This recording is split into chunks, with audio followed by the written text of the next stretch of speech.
Hello, welcome to Crimson Noir.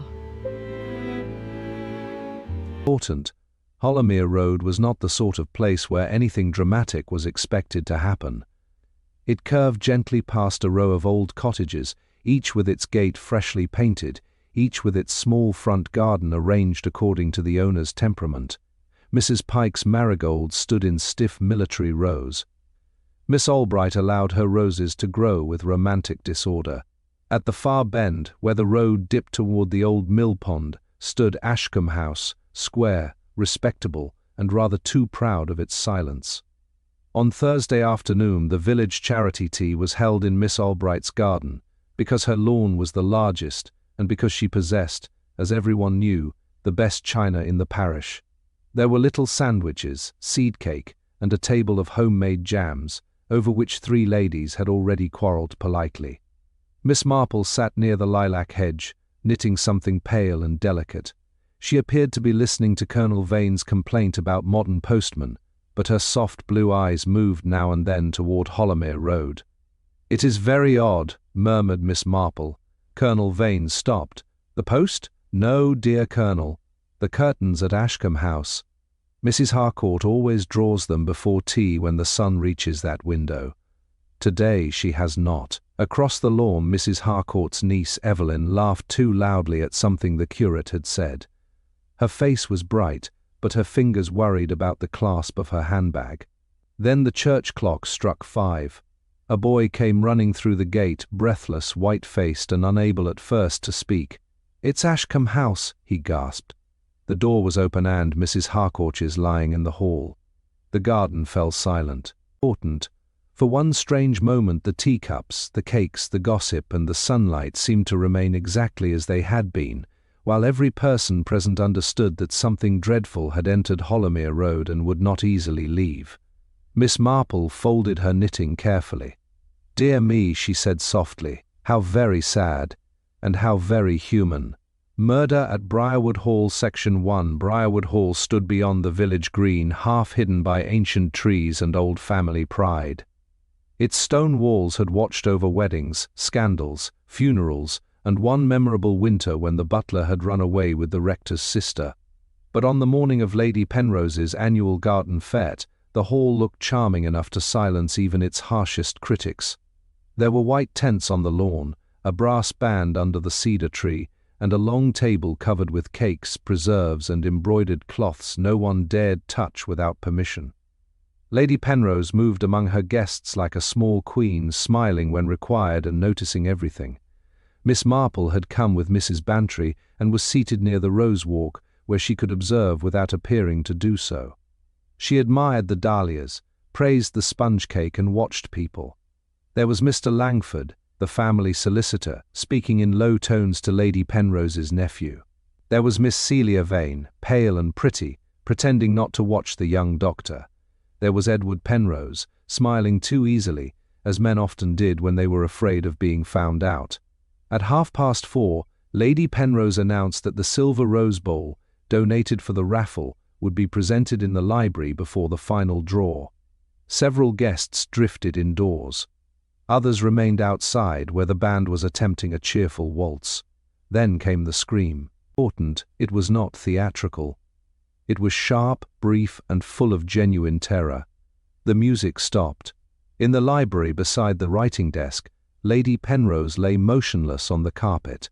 The silver rose bowl had fallen nearby, its polished surface reflecting the frightened faces gathering at the door.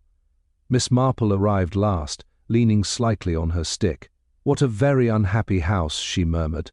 No one heard her except the young maid beside her, who began to cry. Important. The news travelled through the village with astonishing speed, though no one could later say exactly how it had begun. By the time the constable arrived at Ashcombe House, nearly every resident of Hollowmere Road knew that Mrs. Harcourt was dead, that she had been found in the hall, and that something, though no one was quite certain what, was not as it ought to be. Inside the house, the air felt close and undisturbed, as though it had been holding its breath. The front door stood open, just as the boy had said, and the polished tiles of the hall reflected the dim light that filtered in through the tall windows. Mrs. Harcourt lay where she had fallen, one hand slightly curled, her expression not so much fearful as surprised. Dr. Ellison knelt beside her, his brow drawn together in quiet concentration. He had already told the constable, in a low and careful voice, that she had been dead for at least an hour. Natural causes? The constable asked, though without conviction. Dr. Ellison hesitated. I would prefer not to say so just yet. That was enough to settle the matter in the constable's mind. Something was wrong. Outside, the small gathering of villagers had grown despite the constable's attempt to keep them back. Mrs. Pike stood at the gate, speaking in a hushed but energetic tone to anyone who would listen. She was perfectly well yesterday, she insisted. I saw her myself. I walked all the way to the post office and back. Strong as anything. Miss Albright nodded gravely. And so particular about her routines. A woman like that does not simply collapse. Evelyn Harcourt stood a little apart from them, pale now, her earlier laughter quite gone. Important. She answered questions when asked, but her replies were distracted, as though her thoughts were somewhere else entirely. Miss Marple, who had arrived quietly and took a place near the hedge, watched her with gentle interest. You were staying with your aunt, my dear? She asked softly. Evelyn started slightly. Yes, for the past fortnight. And she was quite herself this morning. Yes, quite. We had breakfast together. She was particular about the jam being moved closer to her plate. Evelyn gave a small, uncertain laugh. It seems foolish now. Not at all, said Miss Marple kindly. Small habits are often the most revealing. The constable emerged from the house then, removing his hat as he spoke. I am afraid no one is to enter or leave until we have things properly sorted. I'll be sending for Inspector Hale from the town. There was a murmur at this, and several people exchanged meaningful glances. An inspector meant seriousness. It meant that this was no simple misfortune to be explained away over tea. Colonel Vane stepped forward. Surely you don't suspect foul play? The constable cleared his throat. I'm not saying anything of the kind, sir. Only that it's best to be certain. Miss Marple's eyes moved, not to the constable, but to the open doorway of the house. Something about it seemed untidy, though she could not at first say why. The hall beyond was neat enough, the furniture in place, the umbrella stand precisely arranged. And yet she leaned slightly toward Mrs. Bantry, who had come to stand beside her. Doors, you know, Miss Marple murmured, have a curious way of telling stories. One only has to consider how they are used. Mrs. Bantry looked puzzled. It's open, isn't it? That's all. Just so, said Miss Marple. And Mrs. Harcourt was not a woman who left doors open. Inside the house, Dr. Ellison rose slowly to his feet. There is one thing, he said to the constable. A bruise just here, at the wrist. It may be nothing, of course, but it is not what I should expect. The constable's expression tightened. You mean she might have struggled? I mean, said the doctor carefully, that she may not have been alone. The words seemed to settle over the house like a shadow. Outside, Evelyn pressed her hands together, her gaze fixed on the ground. Mr. Langley, the solicitor from the next village, had just arrived and was speaking to her in low, urgent tones. No need to alarm yourself, he was saying. These things are often misunderstood, but Evelyn did not look reassured. Miss Marple, watching her, gave a small, thoughtful sigh. People, she said gently, almost to herself, so rarely behave as one expects, except, of course, when they do. Important. Inspector Hale arrived just before dusk, bringing with him a sense of quiet authority that settled over Ashcombe House more effectively than the constable's earlier efforts. He was a tall man with a composed manner, neither hurried nor slow, and with the habit of listening longer than most people found comfortable. By then the body had been respectfully covered, though not yet removed. Lamps had been lit in the hall, casting a warmer glow that only seemed to deepen the unease lingering in the house. Outside, the last of the villagers had been persuaded to disperse, though they did so reluctantly, each carrying away their own version of the afternoon's events. Inspector Hale paused just inside the doorway, his eyes moving over the scene with careful attention. He said very little at first, merely nodding to the constable and Dr. Ellison before stepping further into the hall. "You found her here?" he asked. "Yes, sir," said the constable. The boy noticed the door open and looked in. That's when he saw her. Inspector Hale glanced briefly at the door, then back at the body. "And nothing has been moved. Only what the doctor required," the constable replied. Dr. Ellison cleared his throat. "I have told the constable that the cause of death is uncertain. There is no obvious injury, but the bruise on the wrist is suggestive." Inspector Hale crouched slightly, examining the position of Mrs. Harcourt's hand. His gaze lingered there, then shifted to the polished floor, the small table by the wall, and finally the umbrella stood beside the door. "Was she expecting visitors?" he asked. "No one has said so," the constable replied. Inspector Hale rose slowly, and yet the door was open. There was a faint pause, as though the house itself had taken note of the remark. Important. In the drawing-room, Evelyn Harcourt sat rigidly in a high-backed chair, her composure beginning to fray under the strain. Mr. Langley remained nearby, speaking to her in low tones, though his reassurances had grown less certain as the afternoon wore on. When Inspector Hale entered, Evelyn stood at once. "My auntie's is all so dreadful," she began. "She was perfectly well this morning. I cannot imagine." Inspector Hale raised a hand gently. "I understand, Miss Harcourt. I shall need to ask you a few questions, but there is no need to distress yourself unnecessarily." Evelyn nodded, though her fingers tightened slightly around the edge of the chair. "You were the only other person in the house?" he asked. "Yes. The maid had the afternoon off. It was just the two of us." "And when did you last see your aunt alive?" "At a little after 4. I went out to the garden for some air. She remained inside." Inspector Hale regarded her steadily. "And when you returned?" Evelyn hesitated. "The door was already open. I thought it was strange, but I did not think anything of it at first. Then I saw." She stopped, her voice faltering. Inspector Hale inclined his head. "Quite so." He made a small note, then turned his attention to Mr. Langley. "You arrived after the body was discovered?" "Yes, Inspector. I came as soon as I was sent for. Mrs. Harcourt was a client of mine, you see." "A close one?" Mr. Langley gave a measured smile. "In a professional sense, certainly." Inspector Hale studied him for a moment, then closed his notebook. "I shall need to speak with the rest of the villagers who were present this afternoon," he said, "and I should like a list of anyone who might have called at the house in the past few days." "Important." "Of course," said the constable quickly. As the inspector returned to the hall, he paused once more by the open door.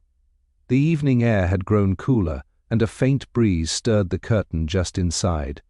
Miss Marple stood a little way back, observing quietly, her knitting once again in her hands. Inspector Hale glanced at her briefly. "You were at the tea this afternoon, I believe." "Yes, Inspector," she replied pleasantly. "Then perhaps you noticed something." "Unusual?" Miss Marple smiled faintly. "Oh, I noticed many things, Inspector, though one must be careful not to mistake what is merely unusual for what is significant." Inspector Hale's expression suggested mild interest. "And in this case?" Miss Marple's needles clicked softly. "In this case, I think the door is trying to tell us something." But doors, like people, can be rather misleading when they are made to behave against their nature. The inspector looked toward the open doorway once more, his brow tightening slightly. "Indeed," he said. "Important." By the following morning, Hollermere Road had settled into that peculiar state of strained normality that often follows a shock. Curtains were drawn back, kettles boiled, and doors opened as usual, yet every movement seemed accompanied by a quiet awareness of Ashcombe House and what had occurred within it. Inspector Hale had established himself in the small sitting-room, turning it into a temporary centre of inquiry. One by one, the villagers were called in, each bringing with them their impressions, their assumptions, and, in some cases, their carefully concealed anxieties.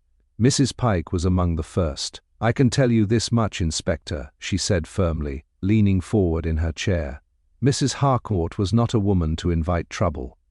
Very particular, very orderly.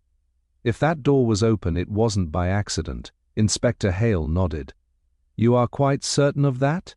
As certain as one can be, Mrs. Pike replied. She locked her doors even in the daytime. Said it was a habit shed never break.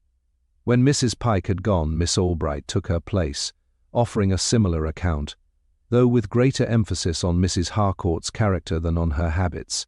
She had a way of keeping people at a distance, Miss Albright said thoughtfully. Not unfriendly, you understand, but reserved. One never quite knew what she was thinking.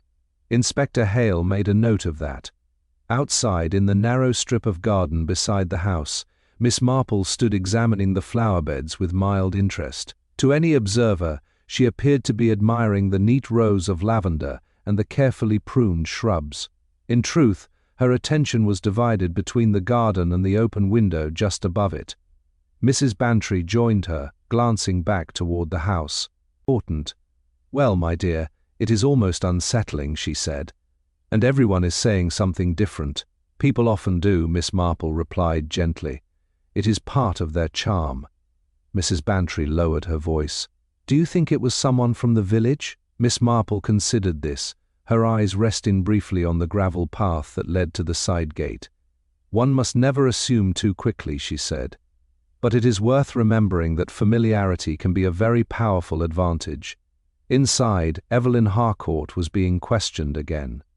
She seemed calmer than she had the previous evening, though there was still a tension about her that had not entirely faded. You said your aunt received few visitors, Inspector Hale was saying. Yes, that is true, Evelyn replied. She preferred a quiet life. And yet she had business dealings. Evelyn hesitated. Some. Mr. Langley handled most of her affairs. Inspector Hale glanced down at his notes. And you are aware of the nature of those affairs? Only in a general sense, Evelyn said carefully. Investments, property, nothing unusual. The inspector watched her for a moment, then changed direction slightly. You mentioned yesterday that the door was already open when you returned from the garden. Yes. Did you notice anything else? Anything out of place? Evelyn frowned as though searching her memory. No, I don't think so. Everything seemed normal, except she stopped. Except what? The inspector prompted. I thought I heard something, she said slowly, just before I went inside. A sound like something being set down quickly. Inspector Hale's expression sharpened slightly. From inside the house? I think so. I wasn't certain at the time, and you did not mention this earlier. Important. Evelyn flushed faintly. I wasn't sure it mattered. Everything may matter, said the inspector quietly. Later that morning, Mr. Langley was called in. He carried himself with the same measured composure as before, though there was a faint tightness around his eyes that had not been present the previous day. You were acquainted with Mrs. Harcourt for many years? Inspector Hale asked. Yes. And her affairs were in good order? Perfectly, Mr. Langley replied. She was meticulous in such matters. No disputes. No difficulties. None that I am aware of. Inspector Hale studied him. And Miss Harcourt? Her position is secure? Mr. Langley inclined his head. She is her aunt's nearest relative. Meaning she stands to inherit? There was a brief pause. Yes, the word seemed to linger in the room. Outside, Miss Marple had moved to the gate, where she stood looking thoughtfully down Hollowmere Road. A cart passed slowly, its wheels crunching on the gravel, and for a moment everything appeared as it always had. Yet something, she felt, did not quite fit. Sound, you know, she murmured to Mrs. Bantry, who had joined her again, can be a very revealing thing. People often overlook it because it cannot be seen. Mrs. Bantry looked puzzled. You mean that noise the girl mentioned? Just so, said Miss Marple, a sound of something being set down quickly. One wonders what it was and why it needed to be set down in such a hurry. She paused, her gaze drifting back toward the house. And, perhaps more importantly, she added softly, who wished it to be heard at all. Important. By midday, the quiet rhythm of Hollowmere Road had shifted into something sharper, more attentive, as though every resident had become newly aware of how easily ordinary lives might conceal extraordinary secrets. Conversations were no longer idle, each remark carried a faint edge of speculation, and every small detail seemed to invite interpretation. Inspector Hale had begun to focus his inquiries more narrowly. The broad circle of curiosity was closing, and attention was settling quite naturally upon those closest to Mrs. Harcourt. Evelyn felt it most keenly. She remained at Ashcombe House, moving from room to room with a restless, uncertain purpose, as though she could not quite bring herself to remain still. When Miss Marple called that afternoon, she was received in the drawing-room, where the curtains had at last been drawn, though somewhat unevenly. "My dear Miss Marple," Evelyn said, forcing a faint smile. "How kind of you to come." "It is only neighbourly," Miss Marple replied gently, settling into a chair. "One does what one can in such sad circumstances." Evelyn sat opposite her, her hands clasped tightly together. "Everyone is talking," she said after a moment. "I can feel it. They are wondering things." Miss Marple inclined her head. "People often do. It helps them to make sense of what they do not understand. But they must know I would never." Evelyn stopped, her voice catching slightly. "I loved my aunt." "I am quite sure you did," said Miss Marple softly. There was a brief silence. Then Miss Marple's eyes drifted, almost absently, to the small table by the window. "You have a very neat arrangement here," she remarked. "Everything in its place." Evelyn followed her gaze. "Yes," my aunt insisted upon it. "Important. And yet," Miss Marple continued mildly, "one or two things appear to have been moved recently." Evelyn frowned. "Moved? The vase, for instance. It leaves a faint mark when it stands in one position for a long time. It has been shifted slightly to the left." Evelyn looked at the table, her expression tightening. "Two must have done that without thinking." "Of course," said Miss Marple pleasantly, "such things happen." But her eyes remained thoughtful. Later, Inspector Hale returned to the hall, where the constable was examining the umbrella stand once more. "Anything?" the inspector asked. The constable shook his head. "Nothing out of place, sir. All accounted for." Inspector Hale ran a finger lightly along the polished wood. "And yet something was handled here," he murmured.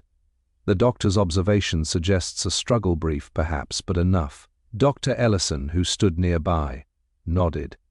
"The bruise is consistent with a firm grip." Inspector Hale stepped back, considering the arrangement of the hall once again. The small table, the stand, the door, everything seemed orderly, almost excessively so. "Order can be a very convenient disguise," he said quietly.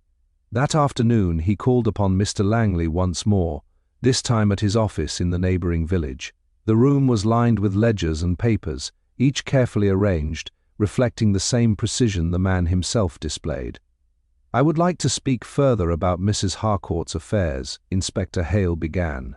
"Certainly," Mr. Langley replied, though his tone was less easy than before. "Her will, in particular." Mr. Langley hesitated, then crossed to a cabinet and withdrew a document. "It is quite straightforward," he said, placing it on the desk. "The bulk of her estate passes to Miss Harcourt." "Important." Inspector Hale scanned the page. "No recent changes?" "None." "None, no other interested parties?" Mr. Langley paused. "There were distant relatives at one time. But no one has a direct claim."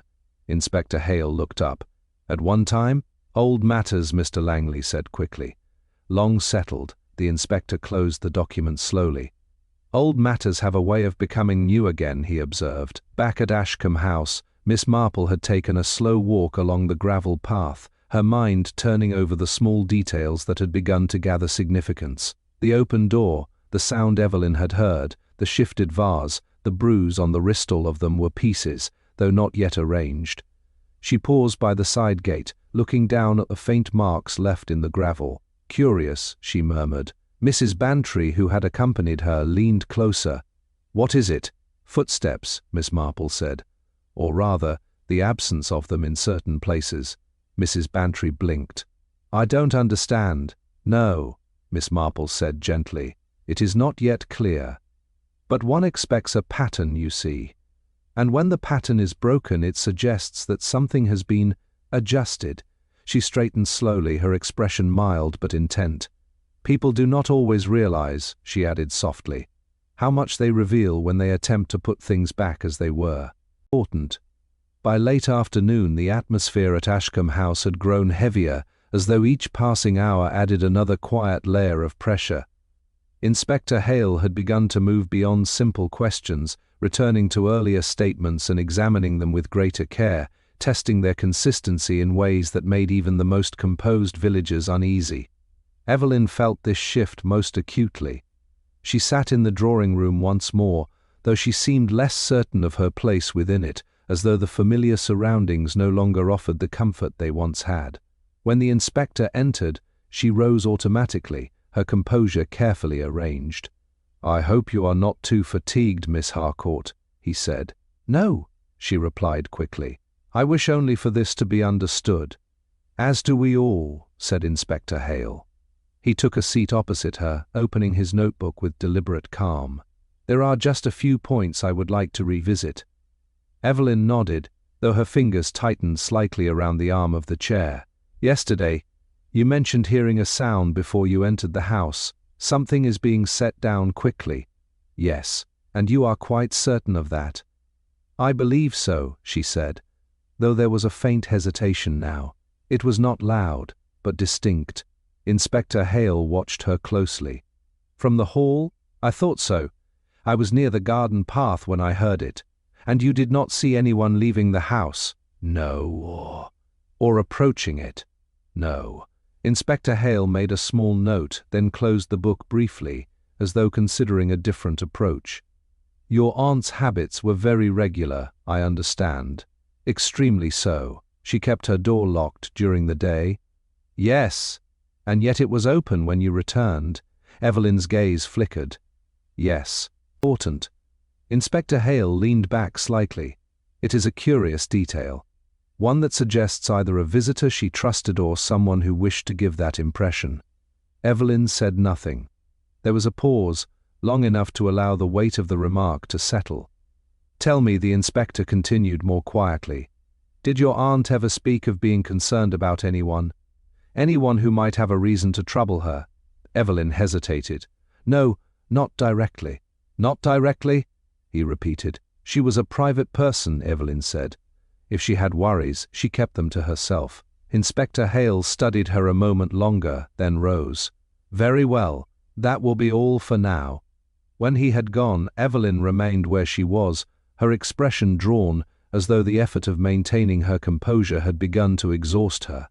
Outside, Miss Marple had once again taken up her quiet observation near the garden, her knitting resting in her lap. She appeared to be absorbed in her work, though her attention shifted subtly as Inspector Hale joined her. "You seem to find the garden of interest," he remarked. "It is very well kept," Miss Marple replied, "though perhaps not quite as untouched as one might expect." Inspector Hale glanced toward the flower beds. "In what way?" Miss Marple smiled faintly. "There are small disturbances barely noticeable, of course. A heel mark where none should be, a slight compression in the soil near the path. Such things are easily overlooked." Inspector Hale's expression sharpened slightly. "You believe someone came through here?" "I believe," said Miss Marple gently, "that someone moved with purpose. Whether they came or went I cannot yet say." The inspector folded his arms. "And you think this movement is connected to the sound Miss Harcourt described?" "Important. It would be a natural assumption," Miss Marple replied, "though one must always be cautious with assumptions. They have a way of leading one astray." Inspector Hale gave a small, thoughtful nod. Inside the house, the constable had been examining the hall once more, this time paying particular attention to the small table near the door. Something about it had begun to trouble him, though he could not immediately say what. "Sir," he called as the inspector returned, "there's something here you might wish to see." Inspector Hale stepped forward. "The table," the constable said, gesturing toward it. "It's been polished recently but not evenly. There's a faint smear here, as though something was wiped away in haste." Inspector Hale bent slightly, running his fingers over the surface. "And what might have been there?" he murmured. Dr. Ellison, who stood nearby, spoke quietly. "If something had been dropped or set down suddenly, it might have left a mark. And if that mark were undesirable, one might attempt to remove it." Inspector Hale straightened slowly. "The sound," he said. "Something is being set down quickly, then wiped away. The pieces were beginning to align, though not yet fully. Miss Marple, standing just within the doorway, listened with quiet interest. Her gaze moved from the table to the door, and then, briefly, to the staircase beyond. "People do not always think clearly in moments of urgency," she said softly. "They act first, and only afterward attempt to correct their actions." Inspector Hale glanced at her. "And in doing so?" "They leave traces," Miss Marple replied. "Not always where they expect, but always somewhere." There was a silence in the hall then, not empty but full of quiet realization. Inspector Hale closed his notebook once more. "Important, yes," he said. "I believe they do. Important." By evening the case had begun to take on a sharper outline, though it was an outline filled with contradictions. Inspector Hale had gathered enough detail to be certain of one thing. Mrs. Harcourt had not died alone and peacefully. Yet every attempt to place another person clearly within the house at the crucial time seemed to slip just beyond reach. The village, meanwhile, had settled firmly into speculation. At the post office, Mrs. Pike declared with quiet certainty that the matter must involve money. At the grocer's, Miss Albright suggested that such things were rarely as simple as they appeared. And in the small cluster of cottages along Hollermere Road, doors were closed a little earlier than usual, and conversations dropped whenever footsteps approached. At Ashcombe House, the tension had grown almost tangible. Inspector Hale had asked for Evelyn once more, but this time the tone of the request was different, less routine, more deliberate. When she entered the room, she paused briefly, as though aware that something had shifted. "You wish to see me?" she asked. "Yes," said the inspector. "There are a few matters we must clarify." Evelyn sat, her posture straight, her expression carefully composed. "You told me that your aunt kept her door locked," he began. "Yes, and that you found it open when you returned from the garden." "Yes." Inspector Hale watched her steadily. "Yet no one has been seen entering or leaving the house by the road." Evelyn's gaze flickered. "Perhaps they came by the side path." "Perhaps," he agreed. "And yet the marks in the garden suggest only one clear set of recent footsteps leading toward the house, not away from it." Evelyn's hands tightened slightly in her lap. "Then they must have left by the front." "Important." "Possibly," said the inspector. "But that would require them to pass the road at a time when several people were still nearby." There was a brief silence. "I cannot explain it," Evelyn said at last. Inspector Hale inclined his head. "No. That is precisely the difficulty." He closed his notebook slowly, then shifted his tone. "There is another matter." "The table in the hall." Evelyn looked up sharply. "The table?" "Yes. It appears that something was placed upon it with some force enough to leave a mark. That mark has since been partially removed." Evelyn hesitated. "I know nothing of that." "No?" The inspector's voice remained calm. "And yet you heard a sound. Something is being set down quickly." Evelyn's composure wavered for the first time. "I told you what I heard. I cannot say what caused it."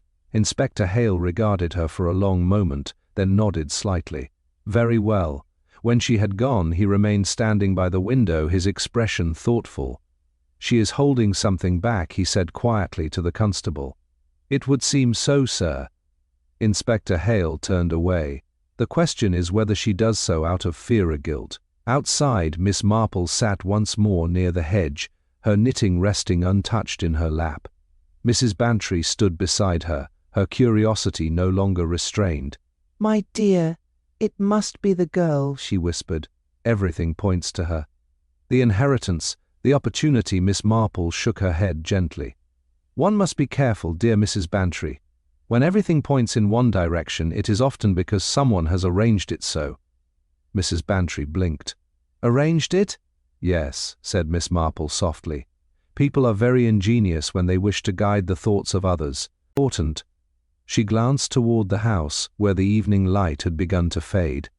"The open door, for instance," she continued. "It suggests an intruder, at least a visitor. But if one wished to create such an impression, one might simply open it oneself."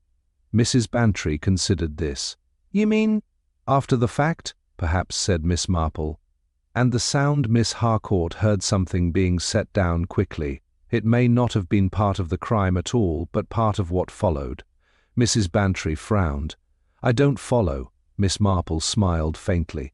"People often make small adjustments when they are distressed. They move things, tidy surfaces, and attempt to restore order. But in doing so, they reveal that something has been disturbed." Inside, Inspector Hale had returned to the hall, his attention once again drawn to the small table and the umbrella standing beside it. He studied them in silence, as though expecting them to yield some further clue. "Sir," said the constable after a moment, "if the mark was wiped away, there must have been something on that table we have not yet accounted for." Inspector Hale nodded slowly. "Yes, something that did not belong, something that someone wished to conceal." His gaze shifted to the staircase, then back to the door. "And until we know what that was," he added, "we are only seeing half the picture." At the gate, Miss Marple rose slowly to her feet. "Half the picture," she murmured. "And yet sometimes that is quite enough if one knows where to look." Important. The following morning brought with it a subdued clarity, as though the village, having exhausted its initial excitement, had settled into a quieter and more thoughtful state. Yet beneath that calm, something more focused had begun to emerge. The questions were no longer scattered. They were beginning to gather around certain points with increasing insistence. Inspector Hale had returned early to Ashcombe House, and his manner suggested that he intended to press matters further.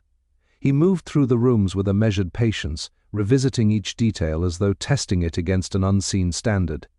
In the hall, he paused again by the small table. The faint smear remained visible in the right light, a subtle disruption in an otherwise immaculate surface. He traced its edge lightly with his finger, then stepped back. "Something was placed here," he said quietly. "Something that mattered enough to be removed or concealed." Dr. Ellison, standing nearby, nodded, and done so in haste. Inspector Hale glanced toward the staircase. Yes, haste but not without thought. Whoever did this had presence of mind enough to attempt correction. The constable shifted slightly. "Then they didn't panic, sir?" Inspector Hale considered. "No, not entirely. Enough control to act, but not enough to act perfectly." That distinction seemed to settle in the room. Later that morning he requested to see Mr. Langley again.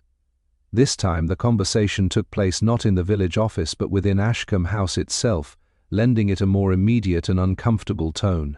"I would like to return to Mrs. Harcourt's affairs," the inspector began. "Of course," Mr. Langley replied, though his composure now appeared more carefully maintained than natural. "Important. You mentioned previously that there had been distant relatives at one time."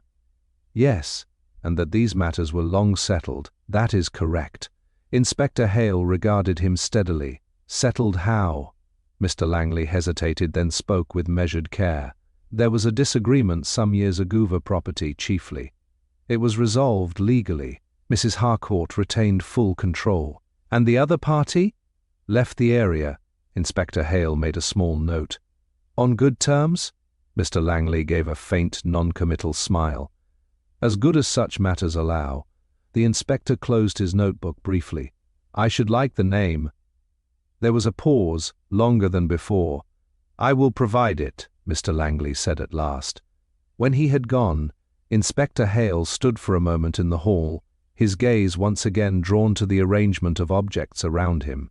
The umbrella stand, the table, the door, each remained precisely where it ought to be, and yet each seemed to carry a faint suggestion of recent disturbance. Outside, Miss Marple had taken her usual place near the garden, though her knitting lay idle. Mrs. Bantry joined her, her curiosity now sharpened by the slow unfolding of events. "Well, my dear," she said, "it appears there were old disputes after all. That must be significant." "It may be," Miss Marple replied gently, "though one must be careful not to place too much weight on what is merely convenient." Mrs. Bantry frowned. "Convenient?" Yes, said Miss Marple. "Old quarrels, distant relatives, these are very useful explanations. They draw attention away from what is close at hand." She glanced toward the side path, her eyes lingering on the faint marks in the gravel. "Tell me," she continued, "did you notice yesterday how Miss Harcourt spoke of the sound she heard?" "Mrs. Important. Bantry nodded. Yes, something is being set down quickly. Just so, said Miss Marple. And yet she could not say what it was, nor could she place it with certainty.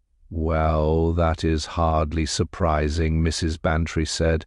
It must have been a shock. Indeed, Miss Marple agreed. But people are often quite precise about sounds that truly belong to a moment of alarm. They remember them vividly. When they are uncertain, it is sometimes because the sound does not quite belong where they have placed it. Mrs. Bantry looked puzzled.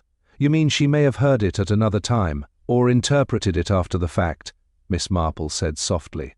Memory is a very accommodating thing. Inside, Inspector Hale had called for Evelyn once more.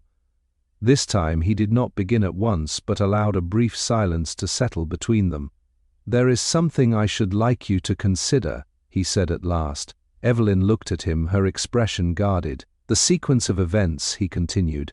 You leave the house, you hear a sound, you return and find the door open. Yes. And yet the evidence suggests that no one left the house by the garden path, nor, it seems, by the road at a time when they could have gone unnoticed. Evelyn's gaze dropped. Then I do not know what to tell you. Inspector Hale's voice softened slightly. Miss Harcourt, it is often the smallest inconsistency that proves most important. Evelyn said nothing. The inspector watched her for a moment longer, then rose. Very well, he said quietly. We shall leave it therefore now. As he stepped back into the hall, Miss Marple entered from the garden, her expression mild but thoughtful. Inspector Hale inclined his head. You have been observing again, I think. Miss Marple smiled faintly. One does what one can. Important. And what do you make of it all? He asked. Miss Marple paused, her gaze moving briefly from the table to the door, and then to the staircase. I think, she said gently, that we are very close to understanding what was moved and why. Inspector Hale regarded her with quiet interest. And when we know that, she added softly, we shall know who moved it. Important. That afternoon a subtle but decisive change came over the investigation. It was not marked by any dramatic discovery, nor by any sudden confession, but by a quiet shift in understanding. Inspector Hale no longer questioned at random. His inquiries had narrowed, his pauses lengthened, and his gaze lingered where before it had merely passed. Something, though not yet spoken aloud, had begun to take shape in his mind. Evelyn sensed it almost at once. When she was called again to the drawing-room, she entered more slowly than before, her composure now tinged with a visible strain. She remained standing for a moment, as though uncertain whether to sit. Please, said Inspector Hale gently, indicating the chair. She sat, her hands clasped tightly together. There are only a few matters left to clarify, he said, but they are important ones. Evelyn nodded, though she did not meet his eyes. You told me that you left the house shortly after 4, he began. Yes, and that your aunt remained in the hall. Yes, Inspector Hale inclined his head slightly. Yet the doctor places the time of death at approximately the same period, perhaps a little later. Evelyn's fingers tightened. That suggests, the inspector continued, that whatever occurred happened very soon after you left the house. Evelyn said nothing. And yet, he went on, you heard a sound before you returned. Something is being set down quickly. Yes. Inspector Hale leaned forward slightly. Miss Harcourt, I would like you to consider something very carefully. If there had been a struggle in the hall, as the bruise suggests, and if an object had been used or handled in that struggle, it is quite possible that it was placed upon the table immediately afterward. Evelyn's breath caught slightly. Important. And if that object was later removed, he continued, it would explain the smear we have observed. She remained silent, but the stillness about her had grown more pronounced. Inspector Hale's voice softened. The question is not whether something was placed there. That is clear enough. The question is who placed it and why it needed to be removed. Evelyn's gaze lifted at last, though her expression was unreadable. I do not know, she said quietly. Inspector Hale held her gaze for a moment longer, then sat back. No, he said. I think you do. There was a long silence. At the doorway, Miss Marple stood quietly, her presence almost unnoticed. She had come in without disturbance and now watched with gentle attention, her hands folded loosely before her. Inspector Hale glanced toward her briefly, then returned his attention to Evelyn. "There is another point," he said. "The door." Evelyn's eyes flickered. "It was open when you returned," he continued, "and yet everything we know suggests that Mrs. Harcourt would not have left it so. Nor is there any clear evidence that another person entered or left by that route at the relevant time." Evelyn's composure wavered, just slightly. "Which leads to a simple possibility," said the inspector quietly. "That the door was opened after the evento create the impression that someone had come or gone." Evelyn's hands tightened further. Miss Marple spoke then, her voice soft but distinct. "It is a very natural thing, my dear," she said, "to wish to make sense of a dreadful moment. One tries to arrange it so that it appears understandable." Evelyn turned toward her, her expression suddenly uncertain. "I don't," Miss Marple continued gently, "and sometimes in doing so one moves things. Important. One opens a door or shifts an object or tidies a surface thinking it will help. But such actions often do quite the opposite." Inspector Hale watched her closely. "The sound you heard," he said quietly. "It may not have been part of the crime at all. It may have been something you did afterward." Evelyn stared at him. "She only went outside," she said, her voice unsteady now. "I needed air." "I didn't you returned," the inspector said calmly. "You found your aunt, and in that moment you acted. Not with intent to deceive, perhaps, but with the instinct to restore order, to make it seem less chaotic." Evelyn shook her head, though the motion lacked conviction. "I didn't mean no," said Miss Marple kindly. "One rarely does." There was another silence, deeper than before. Inspector Hale spoke again, more gently now. "Miss Harcourt, I am not suggesting that you are responsible for your aunt's death, but I do believe that you have altered the scene perhaps without fully realizing the significance of what you were doing." Evelyn's composure broke then, not dramatically, but with a quiet collapse of restraint. "I was frightened," she whispered. "I didn't know what to do. I thought if it looked as though someone had commis on my own." Else she stopped, her voice failing. Inspector Hale nodded slowly. "And the object on the table?" Evelyn closed her eyes briefly. "I didn't think it was just there. I moved it. I wiped the mark. I didn't want." She faltered again. Miss Marple stepped forward slightly, her expression gentle. "My dear," she said softly, "you have been trying to make sense of something that was already set in motion before you understood it." Evelyn looked at her, her face pale. "I didn't kill her," she said, almost pleadingly. "Important." Miss Marple met her gaze with quiet certainty. "No," she said. "I do not believe you did." Inspector Hale remained silent for a moment, his expression thoughtful. "No," he said at last, "nor do I." But the room, though lighter in one sense, seemed to deepen in another. For if Evelyn had not killed Mrs. Harcourt, then someone else had relied perhaps on her actions to obscure the truth. And that realization, more than any before it, brought the investigation very close indeed to its conclusion. Important. Evening settled quietly over Hollermere Road, the fading light softening the outlines of Ashcombe House until it seemed, at a distance, no different from any other home. Yet within, the final pieces of the mystery had begun to align with a quiet inevitability. Inspector Hale stood in the drawing-room, his expression composed but resolved. Evelyn sat nearby, calmer now, though the strain of the past hours still lingered in her face. Miss Marple occupied her usual chair, her knitting resting untouched, her attention entirely upon the moment unfolding. Mr. Langley had been asked to return. When he entered, he carried himself with his accustomed composure, though there was a faint stiffness in his manner that had not been present before.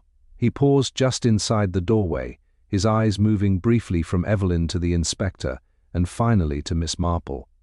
"You wished to see me," he said. "Yes," replied Inspector Hale. "There are one or two matters that require clarification." Mr. Langley inclined his head. "Of course." Inspector Hale gestured toward the chair opposite him. "Pray, sit down." There was a brief hesitation before Mr. Langley complied. "You have informed me," the inspector began, "that Mrs. Harcourt's affairs were in good order." that there were no recent disputes and no persons with a direct claim upon her estate. That is correct. And yet, the inspector continued, there was at one time a disagreement over property. Mr. Langley's expression remained steady. As I explained, it was resolved. Resolved in Mrs. Harcourt's favour, said the inspector, leaving the other party with nothing. Mr. Langley did not reply. Inspector Hale leaned forward slightly. It is a curious thing, Mr. Important. Langley, how such matters have a way of lingering, particularly when they involve not only property but pride. Mr. Langley's gaze shifted briefly, then returned. I fail to see the relevance. Miss Marple spoke then, her voice soft and almost conversational. One so often does at first, she said, but it becomes clearer when one considers how people behave when they feel wronged. They may wait a very long time, but the feeling does not always diminish. Mr. Langley turned toward her, his composure tightening. Inspector Hale continued, you were one of the few people Mrs. Harcourt trusted implicitly. You had access to her affairs, her routines, and most importantly, a confidence. That is the nature of my profession, Mr. Langley replied. Indeed, said the inspector, and it afforded you an advantage. There was a pause, heavy with implication. You visited the house yesterday afternoon, Inspector Hale said quietly. Mr. Langley's expression did not change. I did not. Inspector Hale regarded him steadily. No? No? Miss Marple's needles clicked softly once. It is very easy to forget, she said gently. That familiarity leaves its own traces. A stranger must force an entrance. But someone who is expected, so my own, who has called many times before, may enter quite naturally, and leave very little disturbance behind. Mr. Langley's gaze shifted again, more sharply this time. Inspector Hale's voice remained calm. The door, you see, is most instructive. It was open when Miss Harcourt returned, but we know it would not have been left so. It was opened later to suggest the presence of another. Evelyn lowered her eyes. And the object on the table, the inspector continued. Something was placed there in haste, then removed. Important. Miss Harcourt believed she was correcting a disorder, but in fact she obscured a detail of the greatest importance. Mr. Langley's hands had grown very still. Miss Marple looked at him kindly. It must have been a very unfortunate moment, she said, when Mrs. Harcourt realized that she had been deceived not in some trivial matter, but in something that struck at the very heart of her sense of order. People of her nature do not bear such discoveries lightly. Inspector Hale nodded. There was a struggle, brief but sufficient. The bruise on her wrist confirms it. And in that moment something was taken up, perhaps in anger, perhaps in panic, and used. Mr. Langley's composure faltered, just perceptibly. The object, Miss Marple continued softly, was then set down upon the table. You intended to remove it, of course, but events intervened. Miss Harcourt returned sooner than you expected. There was a long silence. Inspector Hale's voice lowered. You left by the garden path. The marks are faint, but they are there. You had no need to use the front door. You knew the house well enough to avoid it. Mr. Langley drew a slow breath. And afterward the inspector went on. You returned when you were sent for, confident that the scene would suggest confusion, perhaps intrusion. You relied upon that confusion to shield you. Miss Marple inclined her head slightly. But confusion, she said gently, is rarely as effective as one hopes. It has a way of settling in time into something much clearer. Mr. Langley's shoulders seemed to sink, the careful structure of his composure giving way at last. It was not meant to happen, he said quietly. She forced the matter. She would not listen. Inspector Hale did not interrupt. She had no right, Mr. Important, Langley continued, his voice tightening. After all these years, after everything, I was owed something. Miss Marple regarded him with quiet sadness. People often feel that way, she said. But such feelings can lead them very far from where they intended to go. The room fell silent once more. Inspector Hale stepped forward. I must ask you to come with me, Mr. Langley. There was no resistance. Later, as the house grew quiet again and the last of the official business was concluded, Miss Marple prepared to leave. Evelyn stood beside her at the door, her expression subdued but steadier than before. "I don't know how to thank you," she said. Miss Marple smiled gently. "There is no need, my dear. It is always a comfort when the truth finds its proper place." She paused, her gaze drifting briefly down Hollowmere Road, now calm once more beneath the evening sky. Though one must remember, she added softly, that it seldom does so without revealing something about all of us. Evelyn followed her glance, thoughtful. "Yes," she said quietly. Miss Marple adjusted her shawl and stepped out into the fading light, her figure small against the quiet village that had, for a brief and troubling time, revealed its deeper naturianly to settle once again into its familiar watchful peace.